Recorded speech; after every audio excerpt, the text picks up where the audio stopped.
تمہارے بیٹے یہ کائنات کی زینت ہیں، لیکن اگر یہی بیٹے جن کی وجہ سے تم ٹھگی کرتے، بے ایمانی کرتے ہو، جھوٹ بولتے ہو، ملاوٹ کرتے ہو، سود کھاتے ہو، اور پھر یہ باتیں تمہیں اللہ کے راستے سے روکیں، تو پھر تو یہ نہیں ہونا چاہیے۔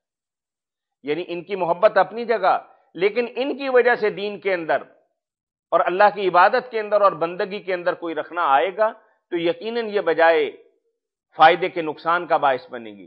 اگلی آیت مبارکہ کے اندر اللہ کے نبی کہتے ہیں کہ یہ تو اللہ نے بتا دیا کہ تمہیں عورتیں ہیں، بچے ہیں، گھوڑے ہیں، سرمایہ ہے، زیورات ہیں، سونے چاندی کے ڈھیر ہیں، کھیتیاں ہیں اور مال مویشی ہیں۔ آؤ میں تمہیں بتاتا ہوں کہ اصل فائدے کی چیزیں یہ ہیں کہ بیویاں تمہیں جنت کے اندر بھی ملیں گی، گھبراؤ نہیں۔ اگر اللہ کے راستے کے اندر چلتے رہیے دنیا جہان کی ساری چیزیں، لیکن وہاں مال و دولت کا ذکر نہیں کیا، لیکن رضوان کی بات کی کہ مال و دولت کس لیے ہے؟ تاکہ انسان اپنی ضروریات زندگی کو حاصل کر سکے، اپنی مرغوبات کو، اپنی پسندیدہ چیزوں کو اور جن کی طرف اس کی رغبت ہے اسے حاصل کر سکے۔ جب بن مانگے اللہ وحدہ لا شریک دیں گے، اور ساتھ رضوان بھی ہوگی اور اللہ کی محبتیں بھی ہوں گی۔ یعنی اللہ وحدہ لا شریک جنتیوں سے پوچھیں گے کہ بتاؤ بھائی کیا چاہتے ہو؟ وہ کہیں گے کہ اللہ کیا چاہنا ہے، ہر چیز تو بن مانگے مل رہی، سوچ کے اندر آتی ہے تو حاضر ہو جاتی۔ اللہ نے کہا کہ نہیں، سن لو، میری محبت آج کے بعد تمہارے لیے واجب ہو گئی، اور یہ میں ہمیشہ کے لیے تم پر راضی ہو گیا۔ جاؤ موج میلہ کرو، موت بھی تمہیں نہیں آئے گی اور یہ نعمتیں بھی سدا تمہاری رہیں گی۔ اور پھر آخری آیت مبارکہ کے اندر جو آج کے ہمارے درس کے ساتھ متعلق ہے، اللہ وحدہ لا شریک کہتے ہیں کہ نیک لوگ، صالح لوگ، متقی لوگ، تقوی والے لوگ جو ہیں وہ اللہ سے ڈرتے ہیں، اللہ کی بندگی کرتے ہیں۔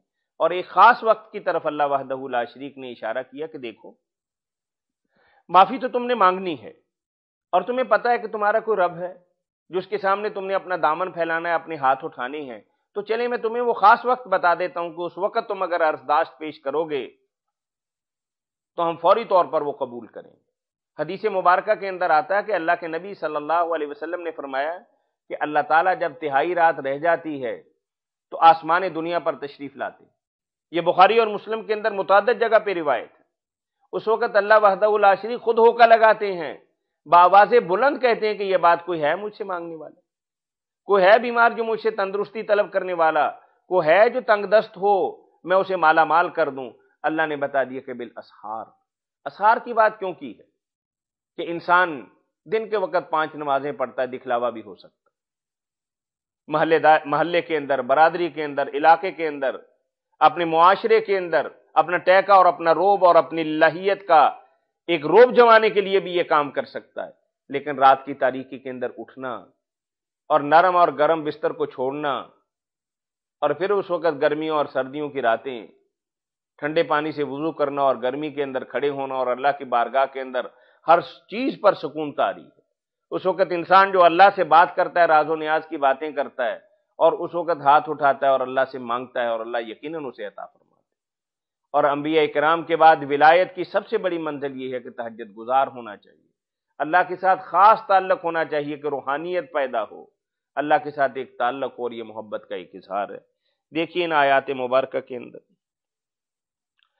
زُیِّنَ لِلنَّاسِ حُبُّ الشَّهَوَاتِ مِنَ النِّسَاءِ، اللہ کہتے ہیں کہ مزین کر دی گئی، خوبصورت کر کے پیش کر دی گئی، دل دماغ کے اندر بٹھا دی گئی عورتوں کی محبت، ہونا بھی چاہیے لیکن بشرطے کہ حد اعتدال کے اندر ہو۔ بی بی عائشہ کہتی ہیں کہ اللہ کے نبی صلی اللہ علیہ وسلم گھر پہ ہوتے تو ہم سے خوش گپیاں کر رہے ہوتے، اذان کی آواز آتی تو اللہ کے نبی صلی اللہ علیہ وسلم کا رویہ بدل جاتا، وہ ایسے ہو جاتے جیسے ہمیں جانتے نہیں، پہچانتے نہیں، ہمارا ان کے ساتھ کوئی تعلق نہیں، کہ دربار عالیہ سے بلاوا آ گیا کہ اللہ اکبر، اللہ کے نبی صلی اللہ علیہ وسلم سب باتیں چھوڑ چھاڑ کے اللہ کے دربار کے لیے حاضری کے لیے حاضر ہو جاتے اور ساری بیویوں کو چھوڑ جاتے۔ اگر انسان کی بیویاں ہیں اور انسان کا یہی رویہ ہے تو اسلام اس بات کو پسند کرتا ہے کہ ایسا ہونا چاہیے۔ والبنین، عورتوں کے بعد سب سے پسندیدہ چیز جو ہے وہ بچے ہوتے اور بالخصوص بیٹے۔ والقناطیر المقنطرۃ من الذهب والفضۃ، اور ڈھیر ہوں سرمایے کے، اس زمانے کا سب سے بڑا سرمایہ سونا اور چاندی۔ والخیل المسومۃ، بہترین سواری اور عمدہ گھوڑے۔ والانعام والحرث، چوپائے ہوں اور کھیتیاں ہوں، یعنی بدوی زندگی کو دیکھیے گا،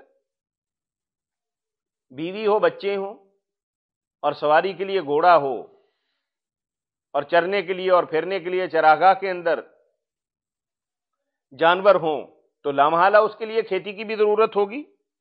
ذالک متاع الحیات الدنیا، یہ دنیا کا مال ہے۔ آخرت کے اندر اس طرح کی کھیتی نہیں ہوگی، آخرت کے اندر ایسے جانور نہیں ہوں گے، اور آخرت کے اندر یہ جنجال بھی نہیں ہوں گے، اور سونے چاندی کا بھی کوئی تصور نہیں ہوگا۔ یعنی حدیث مبارکہ کے اندر آتا ہے کہ اللہ تعالی جہنمی سے پوچھیں گے کہ کیسے ہو، اور وہ کہے گا کہ تڑپ گئے، مر گئے۔ اللہ فرمائیں گے کہ یہاں سے آزادی چاہتے ہو؟ فرض کرو کہ تمہیں زمین کا سارے حصے سونے سے بھر دیے جائیں، تو کیا وہ ہمیں دے کے تم رہائی چاہتے ہو؟ وہ کہے گا کہ ہاں اللہ، میں ایسا کرنے کے لیے بالکل تیار ہوں۔ ملء الارض ذہبا کے الفاظ حدیث مبارکہ کے اندر آتے ہیں کہ زمین بھر سونا۔ اللہ کہتے ہیں کہ میں نے تو تم سے یہ مانگا ہی نہیں تھا، بڑا تھوڑا میرا مطالبہ تھا کہ مال تمہارا ہے، 40واں حصہ اپنے مال کا، اور وہ بھی روز نہیں، مہینے بعد نہیں، سال بعد ہمارے راستے کے اندر دے دو۔ اور پھر ہم نے مقید بھی نہیں کیا کہ ہمیں دے دو، اور ہم نے یہ کہا کہ اپنے رشتہ داروں پر، اپنے عزیز و اقارب پر، اپنے معاشرے کے اندر پسے ہوئے لوگوں پر تمہاری دولت کا چھٹا ان پر بھی برسنا چاہیے، یہ باران رحمت کے اندر تمہیں انہیں شامل کرو۔ تھوڑا سا مطالبہ تھا، تم نے یہ نہیں مانا۔ ذالک متاع الحیات الدنیا، یہ دنیا کی زندگی ہے، واللہ عندہ حسن المآب، اور آخر کار تمہیں اللہ ہی کی طرف جانا ہے، اور وہاں بہترین ٹھکانہ تمہارے لیے ہے۔ وہ جو جگہ ہے نا اللہ کے ہاں، وہ دنیا کی جگہ سے کروڑ گنا بہتر ہے، اور وہاں کی نعمتیں ابدی ہوں گی۔ آج تو تمہاری بیوی ہے، بہت خوبصورت ہے، جوان ہے، نظر اس کے چہرے پر نہیں ٹکتی، لیکن 10 20 30 برس کے بعد اس کے چہرے پر جب جھریاں پڑ جائیں گی، جسم ڈھلک جائے گا، تو کون دیکھے گا؟ یعنی ایک نہ ایک دن ہر کمال را زوال، یعنی جسے بھی اللہ نے اس کائنات کے اندر کمال بخشا، آہستہ آہستہ آہستہ وہ اپنے زوال کی طرف چلا جاتا ہے۔ کتنی خوبصورت چہرے اپنی آخری عمر کے اندر کس طرح کے ہو جاتے ہیں، یہ آپ بہت اچھی طرح جانتے ہیں۔ لیکن اللہ کہتے ہیں کہ جو نعمتیں میرے پاس ہیں، وہ جیسی پہلے دن ہوں گی، آخری دن بھی ویسی ہی رہیں گی۔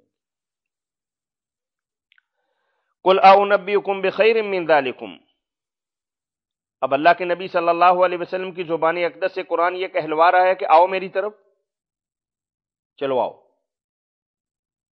انبئکم بخیر من ذالکم، یہ چیزیں کہ بیوی ہو، بچے ہوں، سونا ہو، چاندی ہو، گھوڑے ہوں اور جانور ہوں، آؤ اس سے بہتر بات میں تمہیں بتاتا ہوں۔ انبئکم، میں تمہیں خبر دیتا ہوں، بخیر من ذالکم، اس سے بہتر چیز کی، للذین اتقوا عند ربہم، جو لوگ تقوی اختیار کرتے ہیں۔ ایمان کی بات نہیں کی، تقوی کا معنی یہ کہ اللہ سے ڈر جانا، اللہ سے ڈر کے اللہ کے احکامات پر عمل کرنا، اللہ سے ڈر کر اللہ کی نواہی پر عمل کرنا، اللہ سے ڈر کر حرام راستے سے بچ جانا، اللہ سے ڈر کر کسی غلط راستے پر نہ چلنا، اللہ سے ڈر کر اللہ کی بندگی کرنا۔ یعنی تقوی کا معنی یہ ہے کہ انسان کا دل اور دماغ جو ہے وہ اللہ کے ساتھ متعلق ہو جائے، اللہ کو راضی کرنے میں لگ جائے۔ تو اللہ کے نبی صلی اللہ علیہ وسلم کی زبان اقدس سے یہی بات تو فرمائی جا رہی ہے کہ آؤ میں تمہیں بتاتا ہوں کہ تمہارے لیے آخرت کی زندگی کیسی ہوگی، بہترین مال و دولت سے جو زندگی ہے اس کی میں تمہیں خبر دے رہا ہوں۔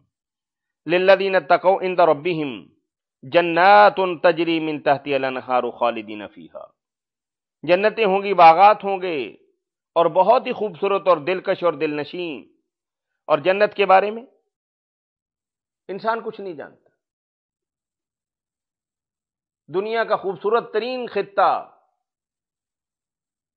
کشمیر ہو یا سوئٹزرلینڈ ہو یا شمالی علاقہ جات ہو یا کوئی اور جگہ ہو، انسان ایک تمثیل بیان کر سکتا ہے، لیکن اس کی حقیقی تصویر جو ہے وہ اللہ کے نبی صلی اللہ علیہ وسلم نے ایک حدیث مبارکہ کے اندر واضح کر دی کہ جنت، اس کا خیال اور تصور کبھی تمہارے دل کے اندر بھی نہیں آیا ہو، اس کی نعمتوں کا صحیح احساس اور ادراک، نام کی مشابہت ضرور ہوگی کہ انگور ہیں، کیلے ہیں، کھجوریں ہیں، لیکن اس کی اصل حقیقت جو ہے وہ تمہیں قیامت کے دن ہی پتہ چلے۔ کسی انسان کے دل کے اندر ایسا خیال نہیں آیا۔ ہمیشہ رہیں گے وَأَزْوَاجٌ مُطَهَّرَةٌ وَرِضْوَانٌ مِّنَ اللَّهِ، بیویاں تمہیں وہاں بھی ملیں گی، تمہاری دلچسپی کا اور تمہاری رغبت کا اور تمہارے طبی اور دلی میلان کا سارا سامان وہاں ہوگا، اور پھر یہ ساری چیزیں بھی ملیں گی، اور اللہ کی محبت بھی تمہارے دامن کے اندر ہوگی، اور اللہ کی عنایت بھی ہوگی، اور اللہ کی بخشش بھی ہوگی، اور اللہ کی خوشنودی بھی ہوگی، اور اللہ کا دیدار بھی ہوگا۔ واللہ بصیر بالعباد۔ اگر آج تم ایمان لاتے ہو یا تم انکار کرتے ہو، یہ ساری باتیں اللہ کے علم کے اندر ہیں۔ آج اللہ وحدہ لا شریک تمہیں نہیں پکڑ رہے، ایک مہلت دی ہوئی ہے، لیکن کل آنے والا ہے کہ جب تمہارا معاملہ، تمہارا حساب برابر کر دیا جائے گا۔ اور پھر اللہ نے فرما دیا کہ نیک لوگ اور صالح لوگ اور تقوی اختیار کرنے والے لوگوں کی تھوڑی تفصیل آ رہی ہے۔ الذین یقولون ربنا، تقوی اختیار کرنے والے کون لوگ ہیں؟ کہ جو ایمان لاتے ہیں لا الہ الا اللہ وحدہ لا شریک لہ ونشہد ان محمدًا عبدہ ورسولہ کا پرچار کرتے ہیں، اور دل کی گہرائیوں سے یہ بات کہتے ہیں۔ ایک تو زبان سے اقرار کرنا، اور دل سے اس کی تصدیق کرنا، اور اپنے اعمال کے ساتھ اور اپنی محنت کے ساتھ اور اپنی بہترین صلاحیتوں کے ساتھ عملی طور پر اس کا ثبوت فراہم کرنا، یہ ایمان کے تقاضوں میں سے ایک بات ہے۔ الذین یقولون ربنا اننا آمنا، اے اللہ ہم ایمان لے آئے۔ اور ایمان کے راستے کے اندر بڑے کٹھن راستے آتے ہیں۔ جب ایمان لے آتا ہے بندہ، تمام تر کوشش کے باوجود کہیں کمی ہوگی، کہیں کوتاہی ہوگی، کوئی غلطی ہو گئی، تو پھر کیا ہے؟ فاغفر لنا، اے اللہ تیرے علاوہ کوئی معاف کرنے والا نہیں، درگزر کرنے والا نہیں، قلم پھیرنے والا نہیں، اس کو مٹانے والا نہیں۔ ہم تیرے دربار کے اندر کھڑے ہیں، اللہ ہمیں معاف فرما دے۔ یعنی تقوی، یعنی پوری زندگی اللہ کے احکامات پر عمل کرنا، اور پھر بھی ہر وقت دل کے اندر یہ بات رکھنا کہ یہ ہماری بندگی بھی کوئی بندگی ہے، ہمارا اللہ کے سامنے کھڑا ہونا بھی کوئی کھڑا ہونا۔ اللہ کی جو ہم عبادت کر رہے ہیں، کیا ہم اس قابل ہیں کہ اللہ کی عبادت کر سکیں؟ اپنی عبادت کو حقیر تر جاننا، اور اپنی بندگی کو حقیر تر جاننا، اور اللہ کے تمام تر احکامات پر عمل کرنے کے باوجود بھی انسان یہ سمجھے کہ میں خطا کار ہوں، میں گناہ گار ہوں، مجھ سے لغزشیں ہوئیں اور کوتاہیاں ہوئیں، اور وہ یہ سمجھے کہ اللہ اس کی خطاؤں سے اور لغزشوں سے اور کوتاہیوں سے درگزر فرمانے والا۔ فاغفر لنا ذنوبنا وقنا عذاب النار، اللہ ہمیں عذاب سے بھی بچانا، ہمارے گناہوں سے بھی درگزر کرنا، ہماری جیسے دنیا کے اندر پردہ پوشی کی ہے، آخرت کے اندر بھی اے اللہ ہماری پردہ پوشی کرنا۔ الصابرین، اگلی صفت بھی انہی کی آ رہی ہے، متقین کی آ رہی۔ ایمان بھی لاتے ہیں، پھر ایمان لانا جو ہے یہ شہادت گہے الفت میں قدم رکھنا ہے۔ احسب الناس ان یترکوا ان یقولوا آمنا وهم لا یفتنون، ایمان لے آئے ہو، شکنجہ کسا جائے گا، برادری دھتکارے گی، گھر والے نکال دیں گے، محلے والے ناراض ہوں گے، اور تمہارا معاشرہ تمہیں کبھی قبول نہیں کرے گا۔ ہاں اگر تم ان جیسے ہو گئے تو ٹھیک ہے، اس راستے کے اندر رکاوٹیں بھی آئیں گی، پریشانیاں بھی آئیں گی، دقتیں بھی آئیں گی، مال کا بھی نقصان ہوگا، جذبات اور خیالات اور احساسات کی بھی قربانی دینی پڑے گی، وقت بھی دینا پڑے گا، لیکن اگر تم صبر کرو گے تو انشاءاللہ العزیز بہتری ہوگی۔ الصادقین، تصدیق کرنے والے کہ اللہ نے جو کہا سچ کہا، آج اگر کوئی پریشانی ہے تو کل انشاءاللہ اس کا نتیجہ بہتر نکلے گا۔ والقانتین، قنوت کرنے والے، خشوع و خضوع کرنے والے، اللہ کی ڈر کے بندگی کرنے والے۔ والمنفقین، سرمایہ پہ سانپ نہیں بن کر بیٹھتے، اپنے عزیز و اقارب رشتہ داروں اور محتاجوں کا خیال کرتے ہیں اور ان پر پیسہ خرچ کرتے ہیں۔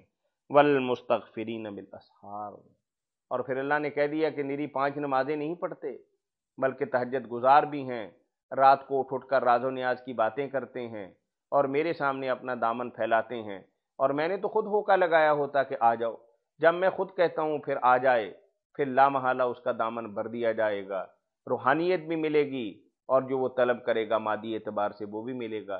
دعا کرنی چاہیے کہ اللہ تعالی ہمارے اعمال کو درست فرمائے۔ وآخر دعوانا ان الحمد للہ رب العالمین۔